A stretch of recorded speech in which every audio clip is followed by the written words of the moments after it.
ئەزیزان سڵاو خۆشحاڵین لە بەرنمەیەکتری ڕاڤە بە دیدارتان شا دەبین.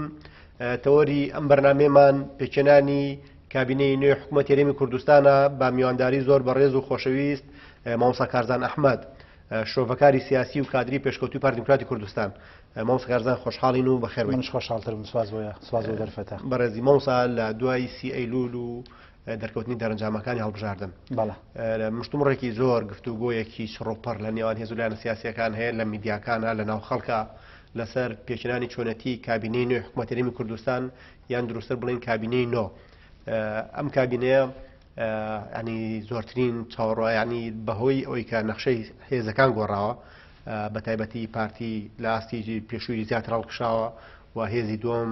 زۆر چوتە خوارەوە لە ڕیزبەندی دووەم و سێمە ئاڵوگۆڕێکەیە. ینی بە شێوەیەکی گشتی وەکو کابینەکانی پێشتر نییە، ینی خوێنەوەی جیاوازەکرێ، ئەجندای جیاوازەیە و باسی ئەوە کرێ بۆ نمونە هەر هێزێکی سیاسی لە لای خۆیەوە کۆمەڵێک باڵۆنە خاتە بازاڕەوانەیە وی خاتە کۆمەلگای کوردی بووی کە بزانێت کاردانەوەی کۆمەلگا، کاردانەوە حیزبەکانی تر بۆ ئەم بۆ چوونانە، بۆ ئەم سینناریوانی کە ئەوان دایان ڕشتۆ چییە. پێم خۆشە لەوە باس بکەین کە بەڕێزت وەکو کەسێک وەکو چاودێرێکی سیاسی، وەکو شۆڤەکارێک کابینەی بنکەفراوان چۆنە خوێنیتەوە، هەستەکەی کابینەیەکی بنکەفراوان لە ماوەی 4 بۆ 5 ساڵی ڕابردووە توانی ئەرکەکانی بە باشی جێبەجێ بکە. ئەسان خۆش بێ، سپاس بۆ میوانداریە. دەمێ پێشکی کورد باسکەمەوەی کە لە تاوای وڵاتانی دیموکراسی دینە وڵاتانی پێشکەوت دنیا کاتێک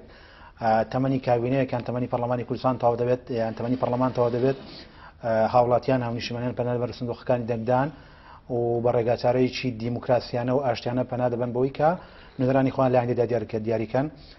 خۆشبەختانە لە هەرێمی کوردستان پارتی دیموکراتی کوردستان وەکو گەورەترین هێزی سەرگەڕەفانی سیاسی و سەرسەختانە و بە ئاشکرا دیفاعی لەوە کرد کە بێ هەڵبژاردن لە سینۆ ئەنجام بدرێت بۆ ئەوەی کە کابینەیەک تازە لە هەرێمی کوردستان پێک بێت. بەداخەوە بەشێک لە هێزەکان لە سیاسەکانی تر لەسەرەوەش باڕاستەیە کاریان دەکرد و لە ژێرە باڕاستەیەکی تر، بەڵام پارتی توانی داکۆکی لەو ماڤڕڤایی خەڵکی کوردستان بکات و خۆشبەختانە توانی لە هەڵبژاردننی سینۆ سەرکەوتنێکی گەورە بەدەستبێنێت کە مای خۆشحاڵی هەموو خەڵکی کوردستانە. دواتر بەنسبەتی ئەوەی کە کابینەی بنکەفراوان پێم وایە لە 4 ساڵی ڕابردوو، یان تقریبا لە با بڵێن 5 ساڵی ڕابردوو یان لە 4 ساڵی ڕابردوو کابینەی بنکەفراوان نەیتوانی خزمەتی تەواوی خەڵکی کوردستان بکە. بەداخەوە بەشێک لە هێزە سیاسیەکان بۆ مزایەتاتی سیاسیاتە ناو کابینەکەەوە، بۆیە من تەسەوڕ دەکەم و پارتی دیموکراتی کوردستانە و جارە وەکو هەمیشە بەرپرسیارانتر ماوەڵە لەگەڵ دۆخی هەرێمی کوردستان بکە و ئەو هێزە سیاسانی کە توانیویانە کورسی بێن بە پێی ڕێجە و ڕێژە و عەجمی خوان بەشداری کابینەی هەندی هەرێمی کوردستان بکەن. مەڵە دەست خۆش بێ مامۆستا ئەوەی کە باست کرد کە پارتی پێداگر بۆ لەوەی کە هەڵبژاردن بکرێت، نەیگەڕێنەوە بۆی کە بەشێک لە هێز و لایەنە سیاسیەکان ینی باب نایشونێن بەڕاستی جۆرێک لە هەڵهاتن لە هەڵبژاردن لەبەرەوەی کە لە کابینەی هەشتەمە بەشێک لە هێز و لایەنە سیاسیەکان نابەرپرسیارانە مامەڵایانە کرد. هەر بۆ نمونە هەر لە سەرەتای پێکێنانی حکوومەتەکەەوە کە حکوومەتێک بنکەفراوان بوو، چەند جارێک سەرۆکوەزیران ناچار بوو لە کۆبوونەوە ئەنجومەنی وەزیرانە باسی ئەو بکات کە پێویستە لایەنە سیاسیەکان ئیلتیزام بە حکوومەتەوە بکەن و بەیانیان لە حکوومەت نەبن و دوانی ڕوان لە معارەزە، قاچێکیان لە حکوومەت نەبی و قاچێکیان لە معارەزە. و سەرنجامیش دوای 4 ساڵ لە ئەخیر ڕۆژەکانی کابینەی هەشتەمی حکوومەت هەرێمی کوردستانە بەشە لە هێز و لایەنە سیاسیەکان کشانەوە بۆی جارێکی تر لە هەڵبژاردنە بە خەڵک بڵێن ئێمە معارەزەین، ئێمە ئۆپۆزیسیۆنین و ئێمە بەرپرس نین لە بەرامبەر کەم و کوڕەکانی ژیانی خەڵک. ینی هەز ناکەی لە ماوەی ئەو 4 بۆ 5 ساڵەیە بەشێک لەو هێز و لایەنە سیاسیانە خراپەکاری زۆریان بەرامبەر بە خەڵک، بەرامبەر بە دەنگدەرەکانی خۆیان، بەرامبەر بە پرۆسی دیموکراسی کرد. پارتی لە ساڵی 1970 لە جەناوی سەرۆک بارزانەوە سەرسەختانە داکۆکی لە مافراوی خەڵکی کوردستان کردووە. بەداخەوە بەشێک لە هێزە سیاسیەکانی هەرێمی کوردستان بە تایبەتی ئۆپۆزیسیۆن خاوەنی کۆمەڵێک پاکێج و ئەجەندا و بەرنامەی تایبەت بەخۆیان کە بەشێکی زۆری خۆی لە شعاراتی سیاسی و مزایەتی سیاسی دابنێ لەو شوێنەی کە پێویست بوو لەگەڵ پارتی و یەکێتی بە تایبەت لەگەڵ پارتی دیموکراتی کوردستان کاروانی حکوومەت تەواو بکەن. بەداخەوە لە ناوەڕاستی کابینەکە و لە کۆتایی کابینەکەیە کابینە حکوومەتی هەرێمی کوردستان ئەمەجێهێشت لەو شوێنەی کە دەبوترێت یان با بڵێن کە ئێمە باز دەکەین تا ئەو شوێنی کە حکوومەت قەیرانی نەبوو، حکوومەت گرفتی نەبوو و کۆمەڵێک سلمە نەبوو لە کۆمەڵێکی امتیاز و دەرفەتاتی تر تا ئەو شوێنە لەگەڵ حکوومەت و مەڵام بەداخەوە کە باردرانی کەوتە سەر خەڵکی کوردستان و شەڕی داعش یەخەی حکوومەتی هەرێمی کوردستانی گرت و هاتنی سەدان هەزار ئاوارە با بڵێن نزیکەی 3 ملیۆن ئاوارە هاتە هەرێمی کوردستان نرخی نەوت لە بۆرسای عالەمی لە بازاڕەکانی جیهان دامەزی لەو شوێنەی کە ئیمتیازەکان نەمان بەداخەوە حکوومەتیان بەجێهێشت بۆ مزادات سیاسی بەڵام خەڵکی کوردستان جارێکتر متمانی داوە پارتی دموکراتی کوردستان توانێت سەرکەوتنی بەزن لە انتخاباتەکە تۆمار بکات. مۆسیان دەست خۆش مۆمسا لەگەڵەوەی کە کابینەی نوێ بۆی کە ئەو ئەزمموی کە لە کابینی بنکەفراوان هەساسنا بۆ نمونە ئەگە تەماشا بکە حکوومەتی هەرێمی کوردستان سەرباری نابەرپرسیارەتی بەشێ لە هێزە سیاسیەکان توانی سەرنجام بمێنێتەوە و درێژە بە کابینەکە بات و لە زۆر ئاستیشا بتوانێت سەرکەوتن تۆمار بکات. بەڵام بۆی کە ئەو ئەزممونە ئەو لایەنە تاڵەکانی ئەو ئەزممونە دووبارە نەبێتەوە بە تەسەوری تۆ کامە فۆرمی حکومڕانی باشە بۆی کە کابینەی نۆی هەرێمی کوردستان و هێزە براوەکان لەسەری پێک بن. بەداخەوە لەگەڵەوەی کە بەشێک لە هێزە سیاسەکان حکوومەتیان بەجێهێشت و بەشێک لە هێزە ناخۆیەکان بڵێن کۆمەڵک ئەشخاصی ناولایەنێکی دیاریکراوە پەنامبردەوەی کە هەموو هەوڵ و جاتی خۆیان بەکاراندێژی حکوومەتی هەرێمی کوردستان و بەداخەوە خیانەتی 16 ئۆکتۆبەرێکی بوو لەو خیانەتانەی کە بۆ لە ناوبردنی هەرێمی کوردستان بەڵام پارتی سەرسەختانە ئەتوانی جارێکی تر ئەزمموی هەرێمی کوردستان بپارێزێت و ئەو ئابلۆقە ئابووری و سەربازی و ئەمنێکی خراپ بۆ سەر کوردستان پارتی دموکراتی کوردستان و با بڵین وەزیرەکانی لە کابینەکەی بەتابەتی خودی بەڕێز میشیروان بارزانی توانی جارێکی تر و ئاسۆکانی هەرێمی کوردستان جارێکتر بخاتەوە سەر ڕێڕەوی خۆی و ئەو ئابلۆقەی کە خراپ بۆ سەر حکوومەتی هەرێمی کوردستان و تەنانەت بگرە خەڵکی هەرێمی کوردستان توانی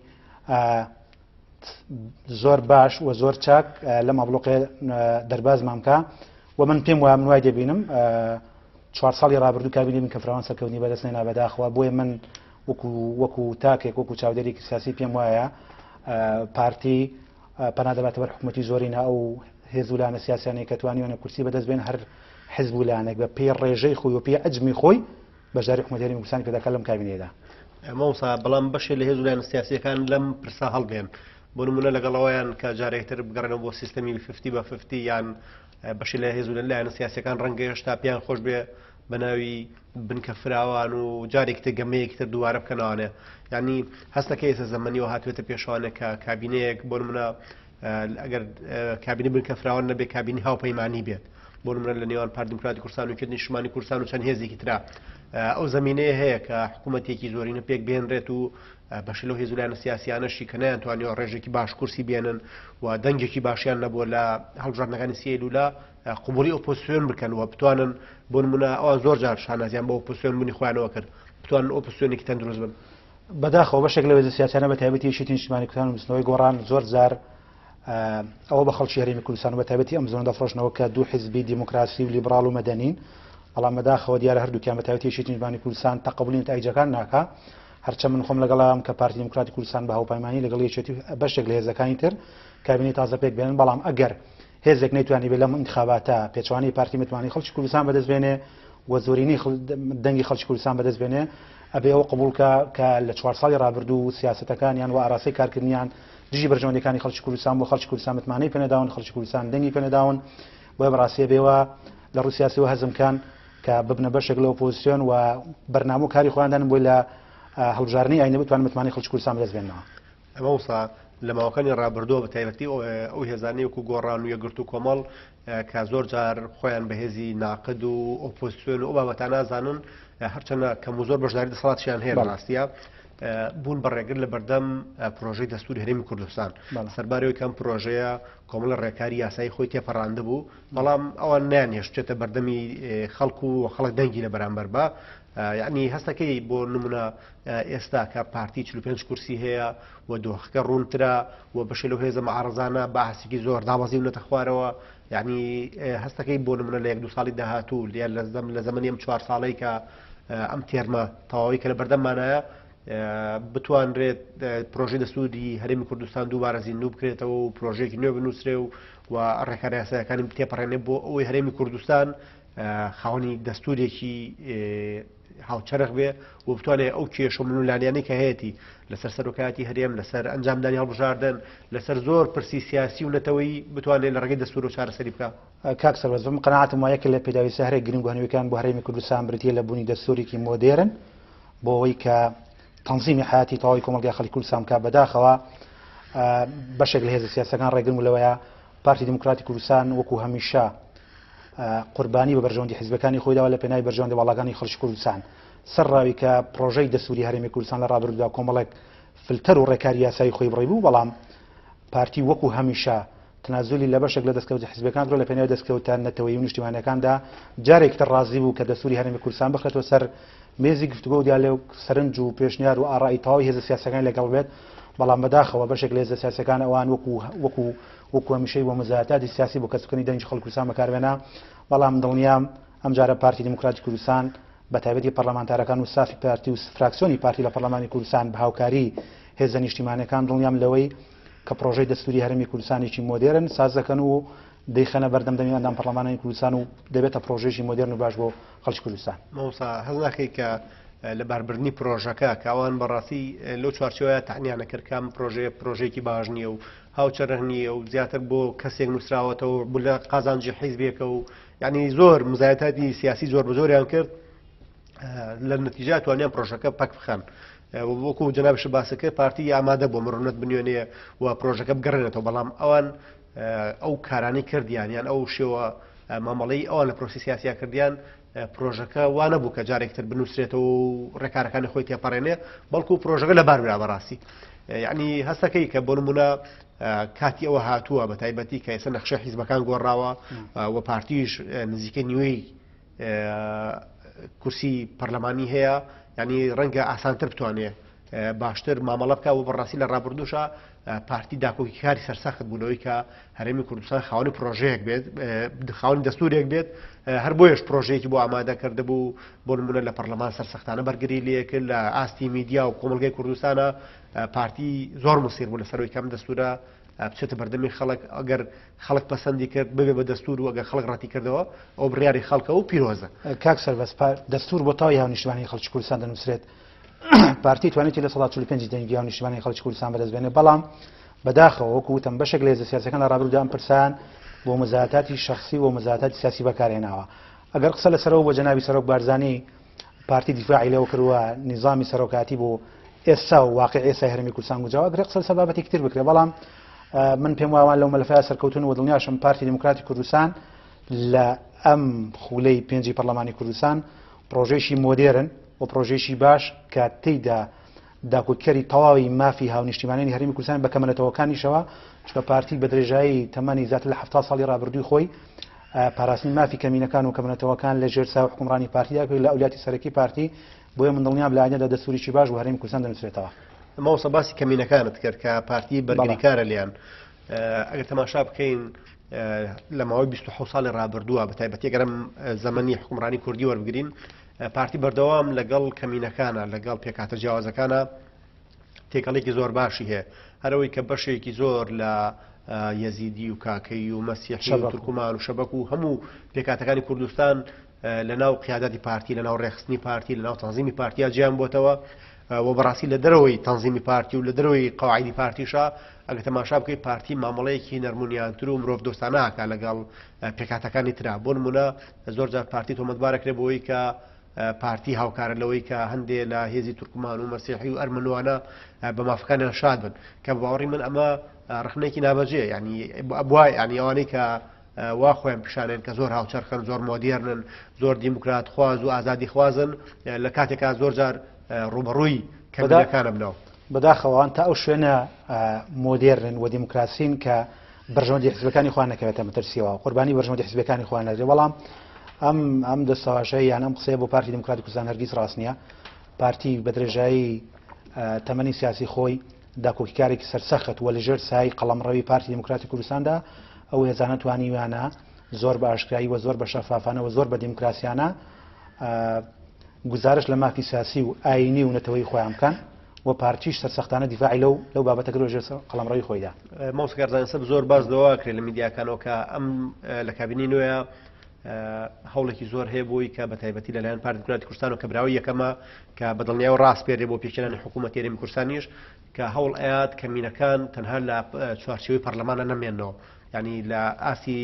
سەرۆکایەتەکانی پەرلەمان لە سەرۆکایەتی حکوومەتی هەرێمی کوردستان وەزارەتەکان دەستە گرنگەکانە کەمینەکان بەشداریان پێ بکرێت. هەستەکە ئێمە قۆناغێکی نوێیە تەنها بۆ نمونە بۆ زۆرینەی موسڵمان و کوردنا بەڵکو بۆ مەسیحی و تورکمان و ئەرمەن و ئەوانەی تریش کە هەرێمی کوردستان لە قۆناغی کرانەوەیەکی باشتر و گرنگترە. کاک سەربەسەگە دیقە بدەیت لە دوای بەشی وڵی پرسیارەکەی جادەمە لە ناوخۆی حیزبدا پارتی دیموکراتی کوردستان جیاواز لە هەموو هێزە سیاسەکانی تری هەرێمی کوردستان بەشێک لەو خەڵکانەی کە لە نەتەوە جیاوازەکان و لایەنە جیاوازەکان توانێتی لە ئاسی قیادا پۆسی باڵان پێ بدرێت. یەکێک لە پۆستە هەرە باڵاکانی پارتی دیموکراتی کوردستان کە مەکتەبی ڕێخستنە و دڵی حیزب بە دڵی حیزب ناسراوە بەڕێ سەڤاڵ ڕێواری ئەڵڵا بەرپرسێتی کە لە ڕووی ئاینی و لە ئێمە جیاوازە ئاینی مەسیحیە. بۆیە پارتی زۆر زیرەکانە و زۆر ژیرانە تعاملی لەگەڵ ئەم دۆسیە کردووە و دڵنیاشم ئەم جارە پارتی وەک هەمیشە وکە حیزبی بەرپرسیار مامەڵای لەگەڵ قزیا دەکات بۆیە دەکرێت لە سەرۆکاتی پەرلەمان و لە سەرۆکاتی حکوومەت و لە دانانی وەزیرە بەڕێزەکان دەکرێت و دڵنیاشم پارتی دیخەتە ئەجێندا و بەرنامەی خۆشی و لە کارنامەی لیستی ژمارە 183 پارتی دیموکراتی کوردستان بایەخێکی سەرەکی بە هەموو ئەو کەمان نەتەوانە و ئاینە جیاوازاندراوە کە لە هەرێمی کوردستان دەبوونیان هەیە. مۆسکارزان پێم خۆشە لەم تەوەرەیە تەوەری پێکاتە جیاوازەکان هەرێمی کوردستان و پێکۆژیانی ئاشتیانە لە کۆمەڵگەی کوردستانە قسەی لەو بکەم کە لە ماوەی 27 ساڵی حکومڕانی و بەتایبەتی بە ڕۆڵ و کاریگەری پارتی هەستەکەی پێکۆژیانێک لە هەرێمی کوردستان هەیە. بۆ نمونە ئەو تەنەوەعی لە هەرێمی کوردستان هەیە لە ناوچەکانی ناوەڕاست و باشووری عێراقیش هەیە، لەوێش تورکمان و مەسیحی و ئاشووری و کلدانی و هەموو ئەو کەمەنەتەوانەی کە لە کوردستان هەیە لەوێش هەیە. بەڵام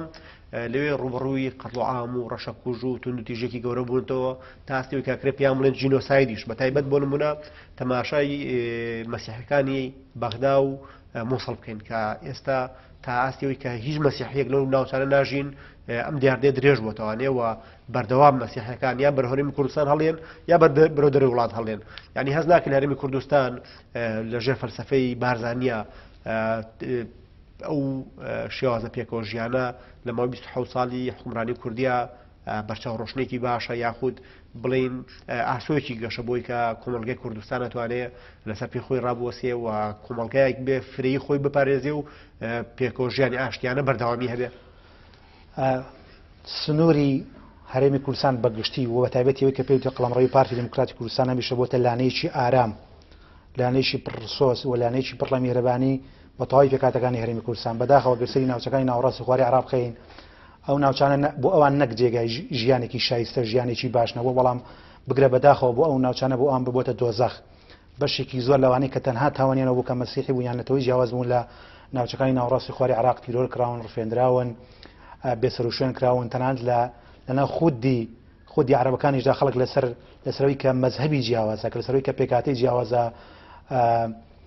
تووشی ئەو بوون کە بژیرێن تووشی بوون ڕاودونان بکرێن، تەنانەت تیرۆر کراون، قەتڵعام کراون زۆر بە خراپی. بەڵام وەکو گوتم لە سنووری قەڵەمڕەوی حکوومەتی هەرێمی کوردستان و پارتی دیموکراتی کوردستاندا ئەوانە زۆر سەربەرزانە توانی وانە تعبیر لە تەواوی مافە سیاسی و ئابووری کۆمەڵاتەکانی خۆیان بکەن و ئەمەش لە کارنامە و پەیڕەوی پارتی دیموکراتی کوردستان هەر لە سەردەمی بارزانی نەمرەوە تاوکەزا درێژەیە و ئەوان زۆر بە ئاسانی توانی وانە ئەوەی کە دەیانەوێت لە سنووری هەرێمی کوردستاندا مام پیادەی بکەن و پێشم وایە میدیا و تەواوی کەناڵەکانی ڕاگەن و ناوەندی نەوڵەتیەکانی پاراستنی مافی مرۆڤیش دان بوادان کە لە سنووری هەرێمی کوردستان ئەو کەمە نەتوانێت توانێت تعبیر لە مافە سیاسی مەدەنیەکانی خۆیان بکەن. ماوەسە پێم خۆش پاسێکی تەشکیلی کابینەی نوێش بکەین. ینی بۆ نمونە لە کابینەکانی ڕابردوو ئەگە بگەڕێنەوەی هەندێک لە هێز و لایەنە سیاسیەکان بەڕاستی زۆر گوشاریانەکە بۆ کۆمەڵی پۆستی سیادی بۆ نمونە دزنەوەی گۆڕان زۆر چاوی لەو وەزارەتی دارایی وەرگرێ. ینی لە وەختێکە کە وەریشی گرت لە ئاسپی و سەمامەڵی پێوە نەکرد. تشکیلی کابینەی حکوومەت هەرێمی کوردستان خوێندنەوە چییە بۆی کە بتوانێت کابینەیەک بێت لە بەرامبەر خەڵک بەرپرسیار بێ، نەک ئەوەی کە بەشێ لە هێز و لایەنە سیاسیەکان شێبڕکێەوەکەن کە کام پۆستی سیادی وەرگرن و بۆ حیزبەکەیان باش بێ و بۆ گروپێک لە ناو حیزبەکانە باش بێت. کاک سەربەس من پێوە هەرگیز کێشەی پارتی دیموکراتی کوردستان پلە پۆست نەبووە و ئەو پلۆپەسانی کە پارتیش وەریگرتووە ئیستحقاقی ئینتیخابی خۆی بووە. ئەگەرسەی ڕابردوو بکەین لە پەرلەمانی عێراقی پارتی دیموکراتی کوردستان پشکی هەبوو لەوەی کە جێگیری سەرۆکی ئەنجومەنی نوێنەرانی عێراق وەربگرێت، بەڵام بۆ ئەوەی تەنها هاوسەنگی لە ناو هێزە سیاسەکانی هەرێمی کوردستان پارێزرێت ئەو پۆستە دابرادرانی بچنەوەی گۆڕان، بەڵام بەداخەوە ئەوان لە بریەوەی کە بۆ ئاراسی خزمەتکردنی خەڵکی کوردستان و باشکردنی بژێوی ژیانی خەڵکی کوردستان و ببێتە دەواازەیەک بۆ باشکردنی و کێشانەی کە لە نێوان هەرێم بەغدای بەکاری بێنن، بەداخەوە خەنجەریان لە هەرێمی کوردستاندا خەنجەریان لە خەڵکی کوردستاندا و بوونە چاوساخ و بەرچاوڕین دەدرا بەشێک لە قیاداتی شیعی و کاربەستانی حکوومەتی عێراقی کە موشەی خەڵکی کوردستان ببڕن کە فشار لەسەر هەرێمی کوردستان بکەن کە فشار لەسەر حکوومەتی هەرێمی کوردستان دروستکەن و تەواوی سنوورەکان ئاسمانی و زەمینی بەسەر تەواوی هاونیشتمانی خەڵکی کوردستان داخەن. بۆیە من پێم وایە پارتی دموکراتی کوردستان ئەو جارش لە تشکیلاتی کابینەی تازە زۆر بە پرسانە هەنگاو دەنێت و هەرگیز کێشەی وەی نابێت کە فلان پۆست فلان وەزارەت درێ بە فلان پێکاتە، بەڵام بە ئاراسەیە کار دەکات کە خزمەتی هاونیشتمانی خەڵکی کوردستان کە بەداخەوە خەڵکی هەرێمی کوردستان لە 4 ساڵی ڕابردوو یان لە 5 ساڵی ڕابردوو مرحلەیەکی سەختی بڕی وەزەختێکی زۆر لەسەر خەڵکی کوردستان. بۆیە پێم وایە لەو کابینەیە